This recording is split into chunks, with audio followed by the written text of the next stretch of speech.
What is going on, you guys? Welcome back to my YouTube channel. Today's video is going to be a how to write your own training program.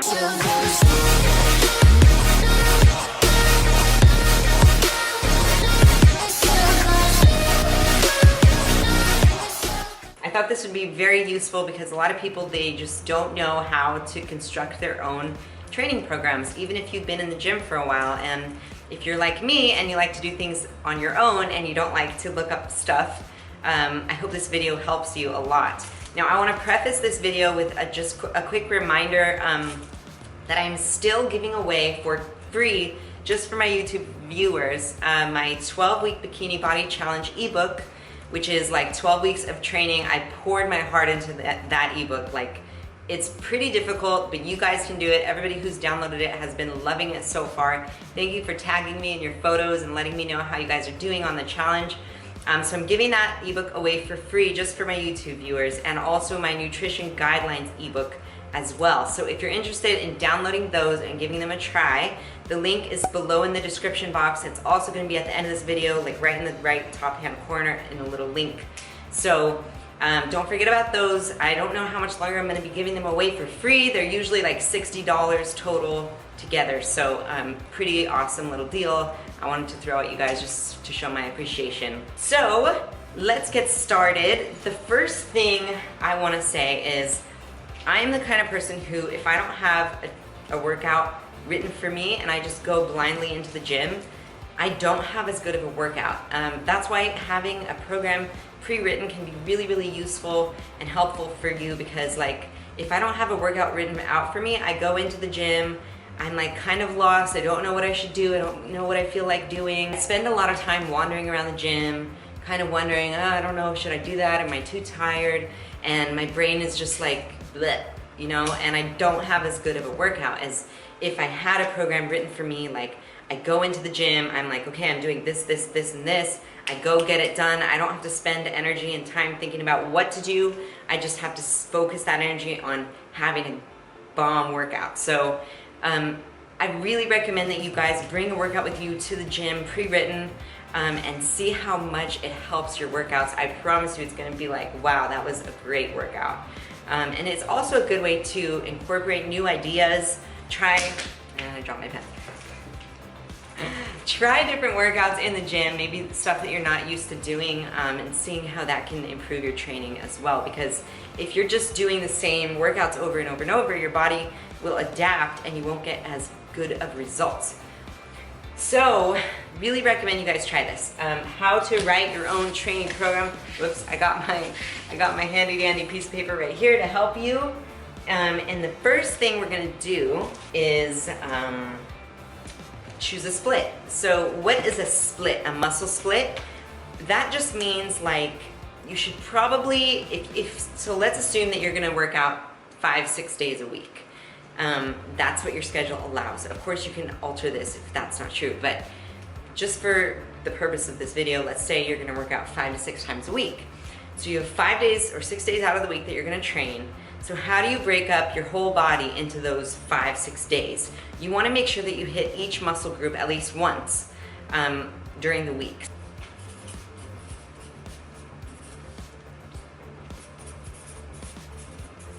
Okay, so generally speaking, a pretty basic split to go with, you need to have a leg day. That's pretty basic. So legs is one day. Legs and glutes, that includes glutes. And then you want to break up your upper body. So usually people will do back and biceps, because since back is like a pulling motion and biceps is a pulling motion, so you could call that pull day. But basically a pull day is back and biceps. Then there's the push day, which is like all the push movements. So that's shoulders, triceps, and chest. That's a push day. So those are like, let's see, we got the biceps, the triceps, the shoulders, the chest, the back, the legs, the glutes. That's pretty much it. So that's a good split for you to do. You could rotate this, since it's 3 days, you could do each day twice a week and have one rest day. Or you could break up these pull days into, like, I like to do shoulders by themselves. I usually do shoulders and abs. Okay, so usually this is a great one to do. Like I said, if you want to do it like each day, twice a week, that would be 6 days and 1 rest day. That's a really solid split. Or if you're like me and you want to build bomb shoulders, oh my God, this keeps happening. So many interruptions, I apologize. Like literally every time I try to like record the video, a phone rings or whatever. What was I saying? Okay, back to what I was saying about the splits. So this is a really good split to try if you are new to muscle splits. This is a pretty basic one, push day, pull day, legs, and you do each of those twice a week. So you'll do like push day, legs, and then your pull day, and then push day, legs, pull day, and then rest. Or you can put your rest day in somewhere in the middle. It doesn't matter. It is really important though to have a rest day. A rest day, you need one day where you don't, at least one day where you don't work out, just so your body can recover. It can repair the muscles that you've been tearing apart at the gym, and it can grow. So like if you don't rest, you're really not letting your body recover and grow. Your muscles won't grow. You'll just feel run down, tired. Like it is so important to have a rest day, and you're not going to regress in progress. You're actually going to hold yourself back from progressing if you don't take a rest day. And that's overtraining. You don't want to overtrain because that's not going to get you anywhere. Also, look at my, this is a remnant of a spray tan. I do not have a weird skin thing. It's a spray tan, okay? Okay, so this is a really good split to try. Or if you're like me and you want to build big shoulders, you can separate the shoulders into its own day and have a shoulder day. I like to train shoulders and abs as one day, and then have your chest and tricep day only. So that would be 4 days of the week. So with this kind of split, you might want to do 2 rest days, or you would just put your rest day here, rest, and then keep rotating it. So this would be like Monday, Tuesday, Wednesday, Thursday, Friday, Saturday, Sunday, Monday, Tuesday. So your rest day would alternate through the week since there's only 5 days. Or if you did 2 rest days, you would put like your rest day after day 2, and then you have 2 days and another rest day, etc. So it really just depends on your schedule, what your schedule is like, what you want to focus on. If you really want to focus on building your legs, I do suggest you do legs twice a week, but not really more than that, because if you do legs 3 times a week, you're kind of pushing that line of if you're letting your legs recover or not, because then you'd be hitting them every other day, and it's tough. If you're eating enough food, they might be able to recover with 3 times a week, but if not, you might be overtraining and you might not be helping yourself out at all. Once you have decided on what muscle split you're going to be doing, what's more important to you, if you want to focus on more of legs, if you want to focus on your shoulders more, whatever, once you decide what days how you want to break up your days, then you're going to write out the week, and you're going to write which day you're going to focus on each week. So, or which muscle group you're going to train each day of the week, and where your rest days are going to lie. Once you have this figured out, then we delve into the actual workout program itself. So let's do that right now. All right, so I have created just a little example for you so we can work off of this. This is going to be our split for the example. So basically we have Sunday as a rest day, Monday is glutes and legs, Tuesday is chest and triceps, Wednesday is back and biceps, Thursday is shoulders and abs, Friday is glutes and legs, and Saturday is a plyo day. So what is a plyo day? Plyo day is plyometrics. It's workouts that are like very high intensity, like jumping jacks, like split squat lunges, something where you're moving around. It's kind of like a cardio weight mix. Now that you have your whole weeks planned out, you want to like go into each day and write out the workout for that day. So the way you want to write your workouts, the way I write my workouts rather, because there's a million ways you can write them, but I'm teaching you the way that I would do it. Usually what I do is I want to start out the workout with the hardest thing, because when you start your workout, you have the most energy, you have the most, you're most primed to do the most work. So the first thing you want to do is like the heavy compound movements, something that's the most taxing on your body. Like, so say we're going to do legs and glutes today. You want to start out with the heavy compound movements like squats, deadlifts, Romanian deadlifts, the hack squat, leg press, something that's a compound movement. Now, a compound movement is where more than one joint in your body moves. That's why it's called a compound movement. So like for the squat, your hips move, your knees move. That's more than one joint, therefore it's a compound movement. The squat is a great one to start out for leg day. So like squats, deadlifts, like I said, those are gonna be the most taxing on your body, and that's why you wanna do them first. I recommend you do them, those compound movements, I recommend that you do them pretty heavy. Now, pretty heavy to me is 4 to 6 reps. If you can lift it for 4 to 6 reps, that's a good weight for you. If you get to 6 reps and you feel like you could do 6 more, it's probably too light. I'll go into more detail of that later. But once you do like maybe let's say 2 to 3, I'll just say 1 to 3 heavy compound movements first. Then you're gonna be pretty fatigued. You're gonna be, pretty much in the middle of your workout at this point.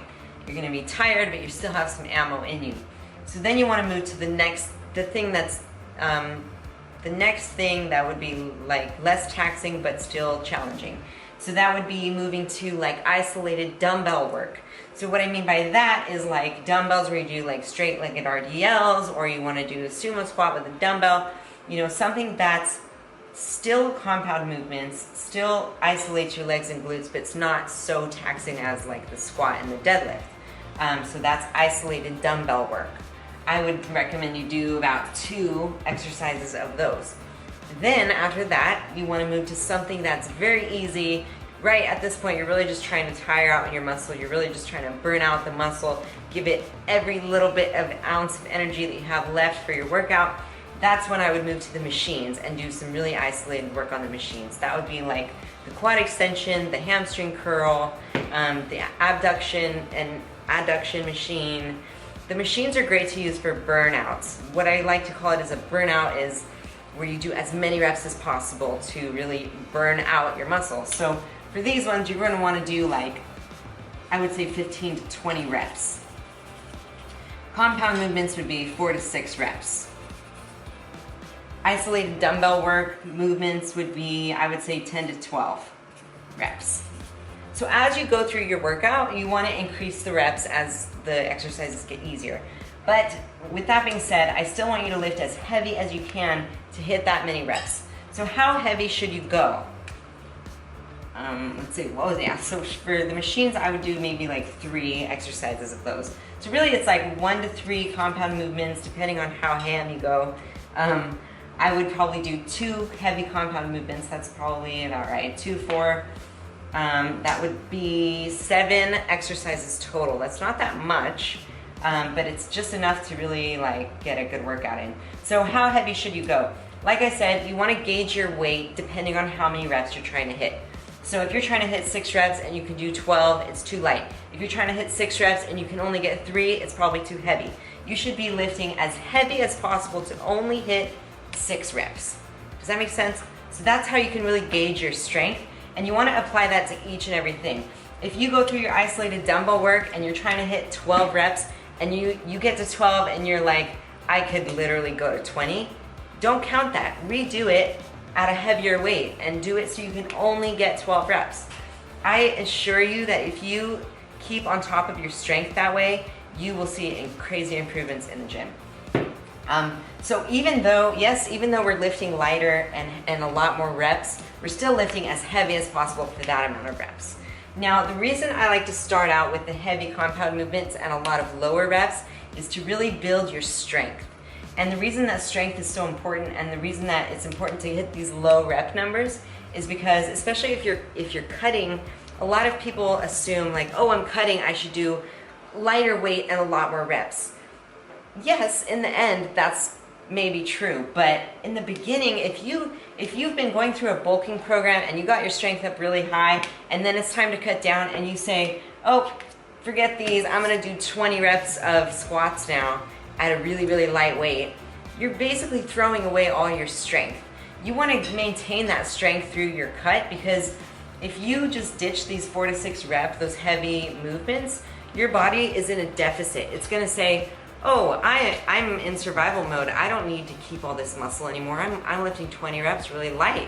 So by muscle, your muscle's gonna go away, if that makes sense. So that's why I really recommend you still hit those heavy sets even if you're cutting, because it'll really help you maintain the muscle that you've worked so hard to build through your cut.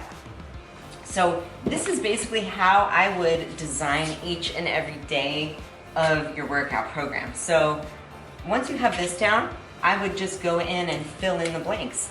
And you can say, okay, 1 to 3 heavy compound movements. Let's say you do squats. Let's say you do RDLs and leg press.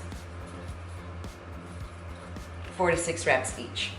Then you go through here, so you have 2 of these. So we'll do a sumo goblet squat. And then we'll do walking lunges. And then you go through this, let's see, 3 machines. We'll do quad extension, hamstring curl, and hip abduction. Machine, these are all machines. So that's a really easy way, a really simple way for you to be able to design your own program and really target the body parts that you want to hit the most. When you break it down like this, you just have to fill in the blanks. It's super easy. So now let's go to like the chest and triceps. I'll just do one more just to give you another example. So chest and triceps, we're gonna do your 1 to 3 compound movements. 1, 2, 3. Then we're gonna have 2 isolated dumbbell work movements. 1, 2. And then we're gonna have our 3 machine movements. Boom, just like that. So you're just gonna fill in the blanks. Let's say you do a flat bench press and you wanna do an incline bench press. Let's say dumbbell incline bench. And I'm just gonna keep it at 2 for this. It's 1 to 3, so you don't have to do, if chest isn't a big priority for you, just do 2 or 1. Then you're gonna move to your isolated dumbbell work. So let's say you do chest flies, incline chest flies. And then you wanna do, let's say, well, since it's chest and triceps, why don't we throw in a rope extension for your triceps here. So now that I remembered it's triceps, I'm gonna fill in the blank right here and do a close grip bench press for the triceps.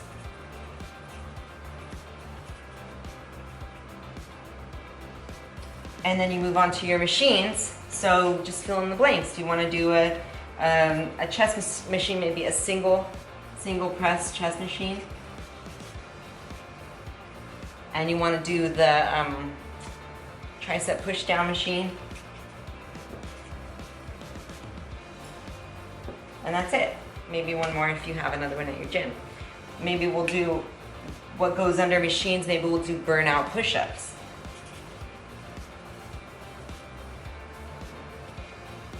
And there you have it. Super easy, simple. The only other thing to add in to your program now is cardio. And when and where should you add cardio in? Let's see, let's think. It really depends on your goals, your current goals. If you are just trying to maintain, maybe cut down a little bit, maybe get a little bit more toned, I would suggest doing maybe 2 to 4 days a week of cardio. And I do recommend that you do your cardio after your workout, only because you don't want to burn your energy all doing cardio and then not have enough to lift. You really want to burn the most calories possible with weightlifting and supplement your weightlifting program with cardio. That's if you're trying to, I don't know, I guess build your physique, tone down, you know. But if you're trying to train for a marathon, by all means, do your cardio first. So yeah, I would say maybe like a good place to start would be 2 to 3 times a week of cardio, maybe 15 to 20 minutes. So let's look at our program here and decide where we're gonna draw in our cardio. So legs and glutes are pretty taxing, so I would not recommend doing your cardio on those days if you can help it. So let's add cardio in with shoulders and abs. Shoulders and abs are pretty easy. Let's add cardio in with that. 20 minutes cardio. And let's add it in with plyo day, because you're gonna be doing cardio that day anyways, so let's add 20 minutes here. And let's add it in with chest and triceps. So the way I written it out, the way that it just falls, it happens to be every other day, which is kind of nice. So there you have it. And plyo day. Let's talk a little bit about plyo day. So plyo day, since you're going to be doing like very cardio intensive workouts during that day anyways, you might decide to break up that 20 minutes of cardio into your plyo day. What I mean by that is maybe you have your 3 groups of workouts for plyo day, and you want to do 10 minutes of cardio in between each one. So you do your compound movements and you do 10 minutes of cardio. Isolated dumbbell work, 10 minutes of cardio. And you break up your cardio that way so it's a little bit less like long, you know what I mean? If you are super adamant about doing cardio first before your workout, let me recommend to you maybe just do half. Maybe warm up your body with the cardio, do 10 minutes, and then finish your workout with the other 10 minutes. That's what I would recommend the most. And with cardio, I like to do HIIT style cardio. So what that means is high intensity interval training.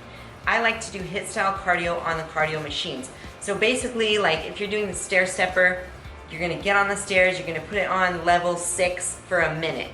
And then after that minute's up, you're gonna hike it up to level 16 or whatever, the most you can manage, and do that for a full minute. And you keep going up and down and up and down. That's those high intensity intervals on the cardio machine. You can do that with any cardio machine in the whole gym. You can do that on the rowing machine, you can do it on the bike, you can do it on the stairs, the treadmill, the elliptical, whatever you wanna do. That's a really nice way to break up your HIIT cardio and just do something a little bit different.